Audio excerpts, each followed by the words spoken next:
자, 이렇게 엄마표 영어를 실천하신 초등학교 선생님으로서의 따스님의 이야기를 들어봤는데요. 자, 그렇다면은 다들 초등학교를 보내고 계시거나 네. 아니면은 초등학교에 보내야 될 어머님들이 이걸 보고 계시거든요. 네. 그러면은 초등 선생님, 언젠가 미래에 우리 아이의 담임이 되실지도 모르니 초등 선생님한테 여쭤보고 싶은 말이 너무너무 많으실 거예요. 특히나 우리가 초등학교에 들어가서 배우는 공교육 영어에서 우리가 뭘 배울 수 있는가, 혹은 네, 이런 말씀 드리면 좀 뭐하지만은 엄마표 영어를 많이 했던 아이들이 들어가서 어떻게 적응을 하거나 그것을 잘 활용을 할 수 있는가, 그 부분이 굉장히 궁금하실 거예요. 네. 그래서 선생님으로서 먼저 여쭤볼게. 일단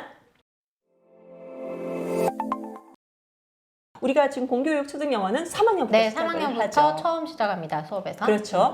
근데 정말 영어를 전혀 못하고 아예 안 하고 온 아이들도 교실에 있고요. 있죠. 네, 있죠. 외국에서 살다 온 애도 있고요. 네, 있어요. 그리고 엄마표 영어 많이 해서 학원을 많이 다녀서 이미 영어가 굉장히 익숙한 아이들도 있을 네. 거란 말이죠.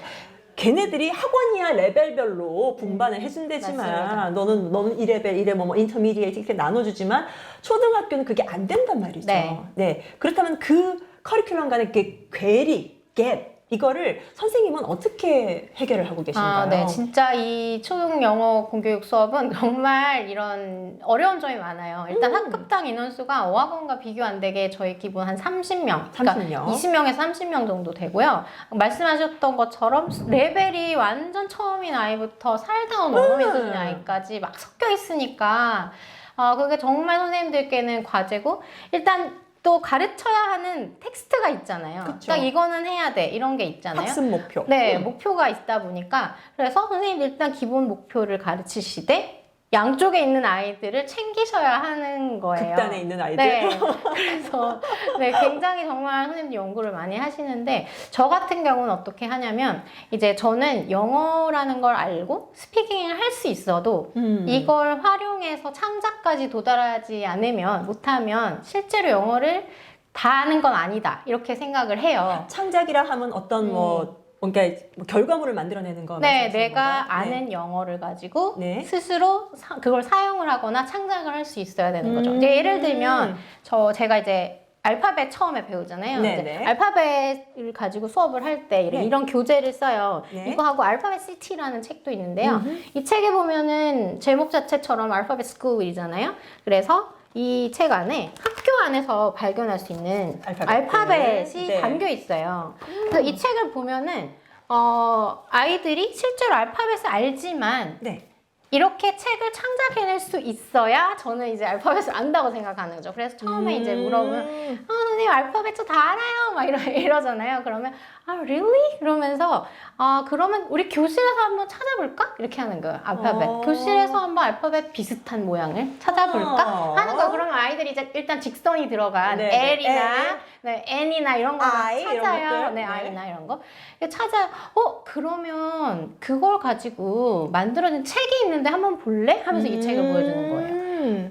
3학년 같은 경우는 그렇게 하고요. 네. 이제 고학년 같은 경우도 쉽게 접근하면서 너네가 고학년은 이제 일단 기가 죽어 있어요. 영어에 벌써부터 6학년 되면은 기가 죽어 있어서 난 영어를 못해. 왜냐하면 워낙 수준 차이가 나는 아이들이 한 교실에 있으니까. 눈에 보이니까. 네네. 그쵸. 근데 제가 그거를 기를 살려줘야 되잖아요. 밑에 있는 아이들도. 그래서 왜 못해 영어를? 그러면서 이미 알고 있는 게 너무 많아 하면서 이걸 보여주는 이거 외국 초등학생들이 보는 책이야. 그래서 보여주는 거죠. 왜? 이러면서 이제 보여주는데 저희가 그래서 이걸 가지고 학교에서 직접 책도 만들어요. 이렇게. 저희 책 보고 깜짝 놀랐어요. 네, 이거를 이제 직접 학교에서 사진을 찍어서 알파벳, 아까 교실에서 찾아본다 했잖아요. 저 아까 보고 네. 웬디북에서 나온 책인 줄 알았어요. 아니더라고요. 네, 이거를 이제 학교를 직접 저희가 이제 학교에 패드가 다 있어요. 그래서 그거를 가지고 다니면서 조별로 이렇게 사진을 같이 찍으면서 학교 탐방을 하는 거예요. 이건 사실 다른 수업에도 되게 적용할 수 있는데 네, 학교에서 이렇게 알파벳을 찾아봐요. 그래서 사진을 찍어가지고 이렇게 문장을 넣어서 책을 만든 거거든요. 이거 6학년, 재작년 6학년 작품이고요. 6학년들이 만든 건가요? 네, 이건 6학년 후배들을 위해서 책을 만들자고 했어요. 제가 왜냐면 제가 졸업도 하고 의미도 너무 좋네요. 도서관에 기증했어요. 저희가 이렇게 만들어서 이걸 아침에 방송 시간에 방송도 했어요. 방송해가지고 후배들아 여기 선배들이 알파벳 찾아서 책 만들었는데 한번 학교에서 놀면서 찾아봐 뭐 이렇게 만들기도 했거든요. 와. 그러니까 이런 식으로 이제 수업을 하면서 위에 있는 아이들도 내가 많이 아는 영어로 뭔가 기여도 할 수 있고 창작할 수 있구나. 그리고 좀 잘 못하는 아이들도 이걸로도 활용을 할 수 있구나 이런 느낌을 가질 수 있게 이제 이런 프로젝트를 만들어서 하고 있거든요. 네, 그래서 아마 많이 걱정하지 않으셔도 선생님들께서 뭔가 각자의 방법을 이제 찾아내실 거예요.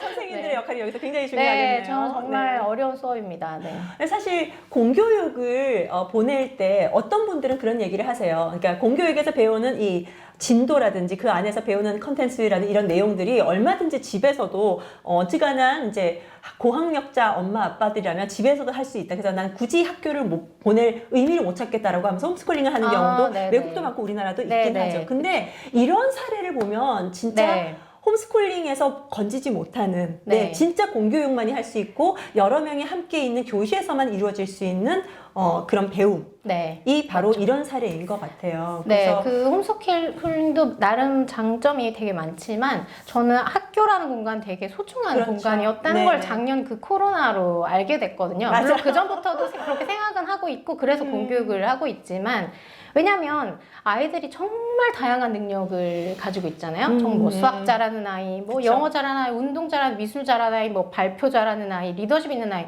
정말 다양한 아이들이 있는데 중요한 건 뭐냐면 그 아이들이 한꺼번에 모여서 서로를 보면서 배워요. 네, 정말 이게 중요해요. 이게 너무 중요한 네, 거예요. 네. 그래서 내 아이가 좀 부족해 보이지만 가정에서 부족해 보일 수 있으신데 학교에 오면 나름대로 그 아이가 기여를 해요. 어떤 부분에서 생각보다 더 훌륭하게. 그래서 근데 부모님 그게 안 보이시잖아요.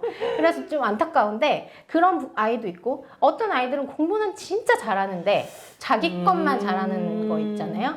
그렇게 좀 기여할 수 없고 그걸 이제 선생님이 끌어주시는 거죠. 너가 이런 훌륭한 능력이 있는데 이거를 너가 이렇게 기여할 수 있어. 이런 방식으로 이끌어 주시는 거죠. 그러니까 사실 다양한 사람들이 모여야 더 많이 발전하잖아요. 맞아요. 창의성도 네. 키워지고 우리가 네. 그 창의성 이론에서도 나오잖아요. 그래서 저는 이 공교육 공간이 굉장히 중요하다고 생각하거든요. 네.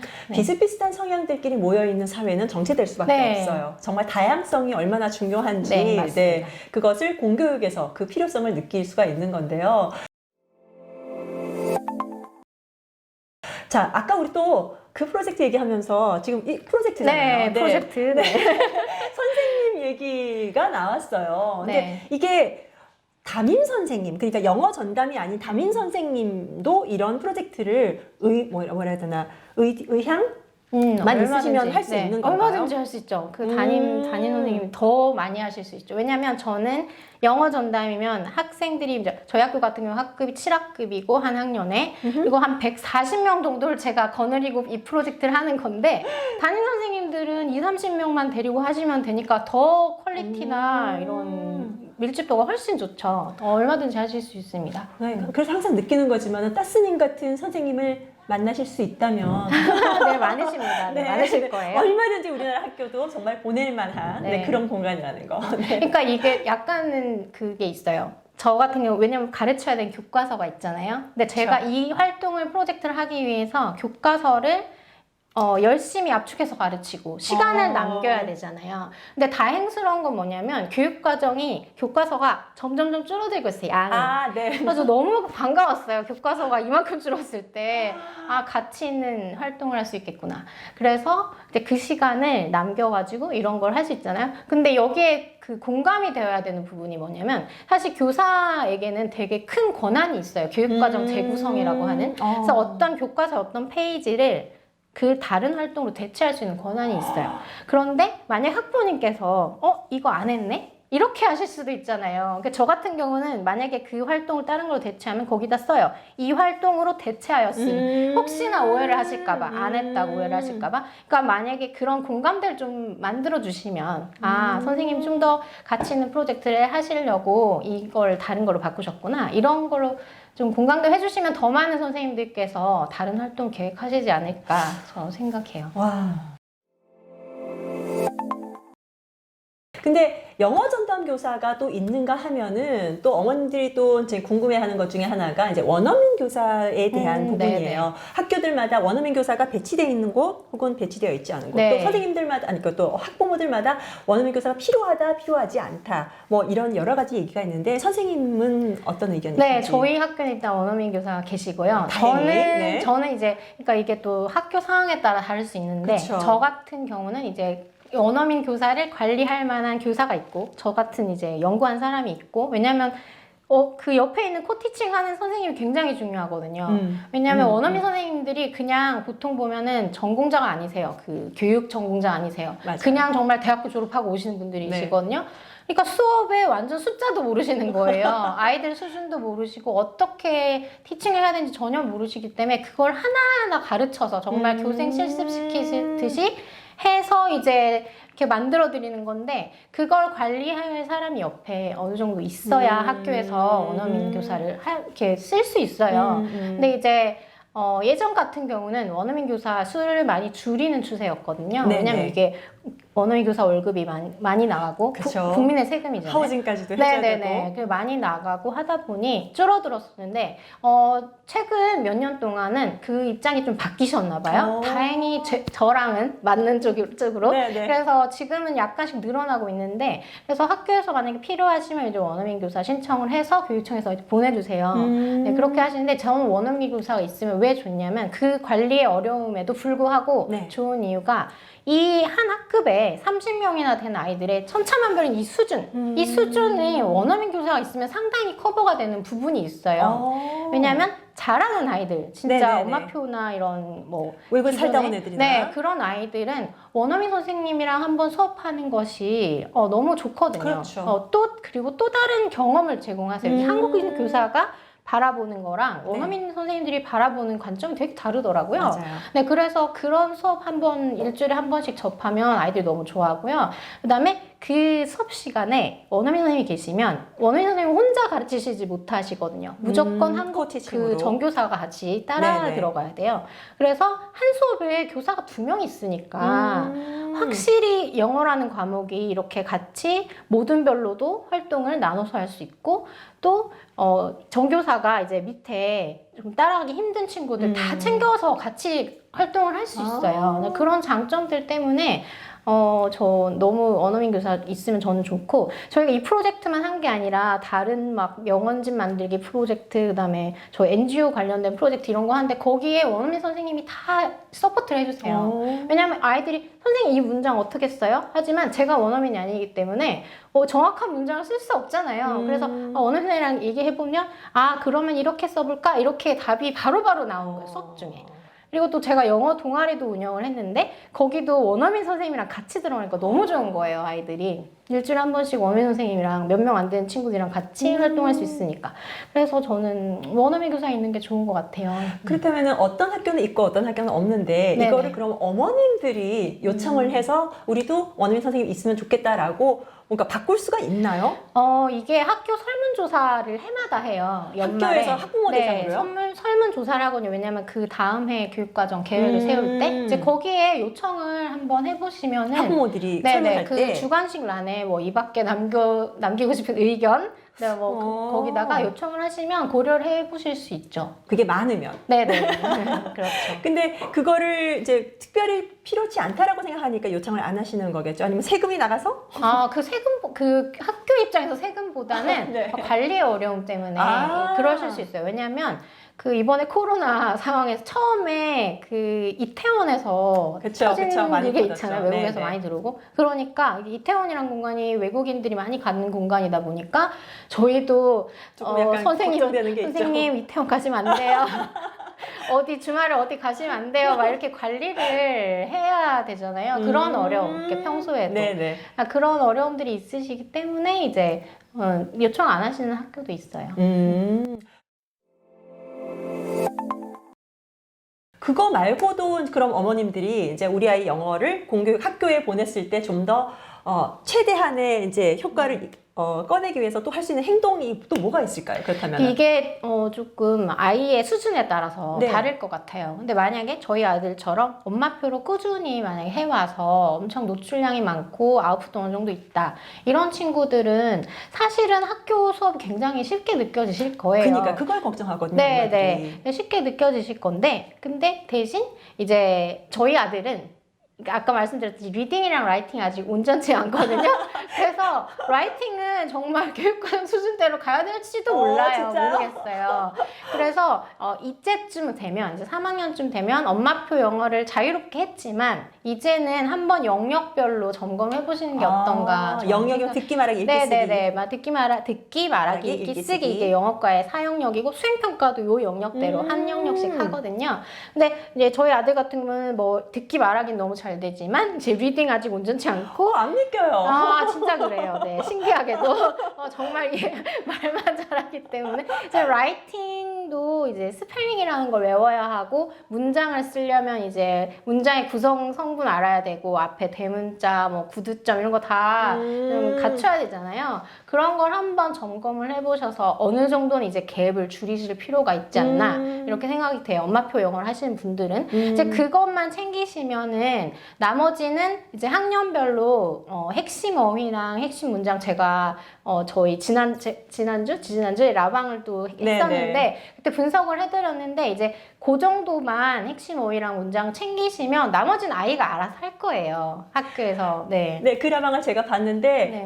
그 교과서 저작권 문제 때문에 제 방이 안 네, 걸려도 네, 네, 라방에서만 맞아요. 챙길 수 있는. 그래서 네. 여러분 따스님의 이제 인스타 계정 꼭 들어가셔서 라방이 뜬다 그러면은 다시 제 방이 안 걸릴 수도 있으니까 꼭 네. 보시고요.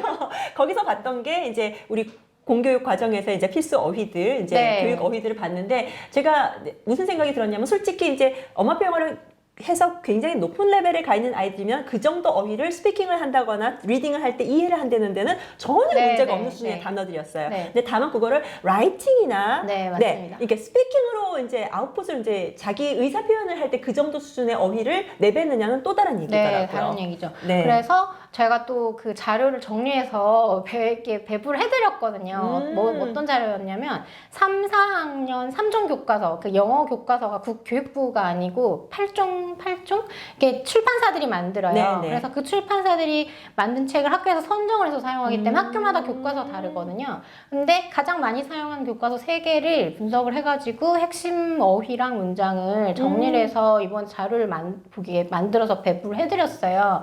혹시 웬디북 그 영상을 보시고 늦게 오시면 제가 또 따로 지금 놓치셨을 거니까 웬디북 시청자들을 위해서 따로 링크, 네, 웬디북 여기 네. 설명창에 링크 달아드리겠습니다. 그러면 따로 거기에다가. 이제 네. 인스타에 오시면 제가 다시 그러면 한 번 더 배포를 해드릴게요. 그럼 그것만 확인하시면 나머지 부분은 사실 아이한테 그냥 맡겨주셔도 걱정이 없으세요. 노출이 많은 상태라면.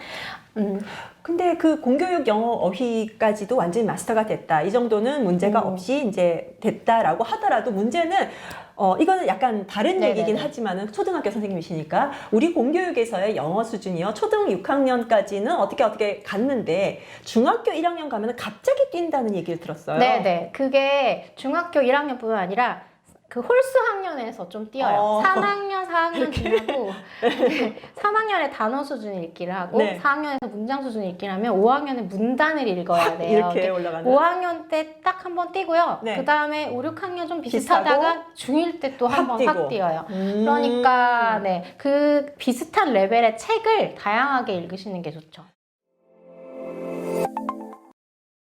그렇다면은 중학교 들어가기 전에 이제 준비하는 엄마들이라면 6학년 때 네. 어떤 것을 준비해야 될까? 공교육 선생님으로서. 저는 제 아들을 만약에 시킨다면 그 5학년 때까지는 조금 그래도 그냥 라이팅 정도 좀 챙기다가 네. 6학년 되면은 그 초등 영문법을 한번 정리를 그러니까. 시킬 것 같아요. 왜냐면 중학교 가면 아예 문법 용어를 사용을 하잖아요. 그쵸. 근데 초등 교육에서는 문법 용어를 명시적으로 사용하지 않아요. 네. 그러니까 뭐 예를 들어서 뭐 동명사 뭐 이런 부정사, 거 문장 뭐 이런 안에서는 다 나오는데 그런 말을 쓰진 문법 않거든요. 용어는 안 쓴다는 거죠. 네. 그런데 중학교 가면 쓰잖아요. 네. 그러니까 이제 6학년쯤 되면은 근데 그런 강의가 유튜브에도 많이 있고 네. EBS에도 있고 초등 영문법 강의가 많더라고요. 그래서 그런 걸로 한번 정리해 보시면 좋을 네. 것 같아요. 그러니까 이 부분, 그러니까 초등 영어에서 중등 영어로 넘어갈 때 엄마들이 가장 걱정하는 게 초등 영어는 뭐, 물론 수행평가도 얘기는 하셨지만은 이게 내신에 남는 건 네, 아니잖아요. 근데 중학교 들어가면서 엄마들이 이제 신경 쓰기 시작하는 게 내신. 네. 거기에 맞춰서 이제 교과 과정에 이제 따라가야 된다는 그 부담 때문에 많이들 걱정하시는데 이제 따스님의 조언대로 여러분들이 네. 따라가시면 문제가 없을 것 같고요. 그리고 또 한 가지 또 여쭤보고 싶은 게 프로젝트를 또 여러 가지 하셨는데 굉장히 네네. 인상적인 프로젝트가 하나가 있었어요. 아, 네, 그렇죠. 저희 중앙일보 기사에도 네, 나왔었는데. 중앙일보. 네. 제가 미래교육 공부했다고 했잖아요. 네. 근데 그거를 할 수밖에 없는 것이 아이들의 눈빛을 보면은 문제가 바로 느껴져요. 그러니까 아이들이 6학년 2학기가 되면 눈빛이 확 바뀌거든요. 어떻게요? 그 초등의 그런 어떤 발랄함 이것이 6학년 2학기가 되면 지침으로 딱 바뀌어요. 눈빛이. 제가 그거를 보고 있자니 너무 마음이 힘들더라고요. 벌써부터 이렇게 해서 앞으로 이 힘든 6년, 더 길게 뭐 10년 이렇게 어떻게 버티지?